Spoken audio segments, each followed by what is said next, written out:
Assalamualaikum warahmatullahi wabarakatuh.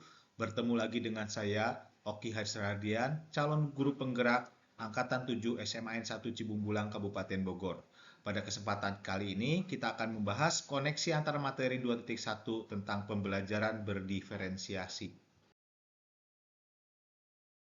Pembelajaran berdiferensiasi adalah usaha untuk menyesuaikan proses pembelajaran di kelas untuk memenuhi kebutuhan belajar individu.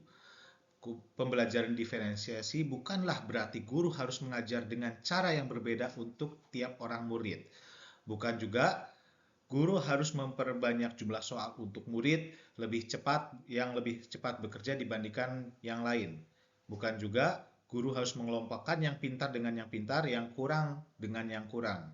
Dan pembelajaran berdiferensi bukan berarti memberikan tugas yang berbeda untuk setiap anak. Kebutuhan belajar murid itu sendiri terdiri dari kesiapan belajar atau readiness, yaitu kapasitas atau kesiapan murid untuk mempelajari materi baru. Kesiapan ini terkait dengan berbagai hal, diantaranya pengetahuan, konsep, keterampilan awal yang saat ini dikuasai oleh murid, miskonsepsi, tingkat perkembangan kognitif, afektif, fisik, keterampilan berpikir, dan lain sebagainya. Kemudian kebutuhan berikutnya adalah minat belajar, di mana ini adalah suatu keadaan mental yang menghasilkan respon terarah kepada suatu situasi atau objek tertentu yang menyenangkan dan memberikan kepuasan kepadanya. Dan kebutuhan belajar murid berikutnya adalah profil belajar, yaitu merupakan pendekatan yang disukai murid untuk belajar, yang dipengaruhi oleh gaya berpikir, kecerdasan, budaya, latar belakang, jenis kelamin, dan lain-lain.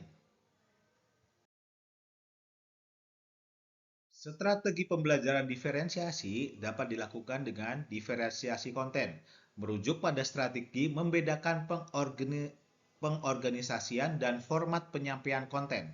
Konten adalah materi pengetahuan, konsep, dan keterampilan yang perlu dipelajari murid berdasarkan kurikulum. Kemudian strategi berikutnya adalah diferensiasi proses, merujuk pada strategi yang membedakan proses yang harus dijalani oleh murid yang dapat memungkinkan mereka untuk berlatih dan memahami isi konten materi. Dan strategi berikutnya adalah diferensiasi produk, merujuk pada strategi memodifikasi produk hasil belajar murid, hasil latihan, penerapan, dan pengembangan apa yang telah dipelajari.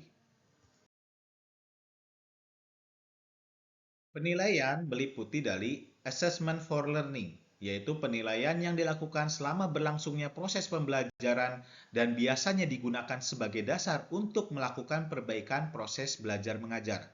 Berfungsi sebagai penilaian formatif, sering disebut sebagai penilaian yang berkelanjutan atau ongoing assessment.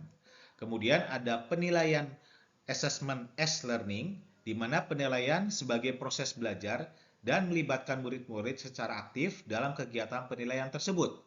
Penilaian ini juga berfungsi sebagai penilaian formatif.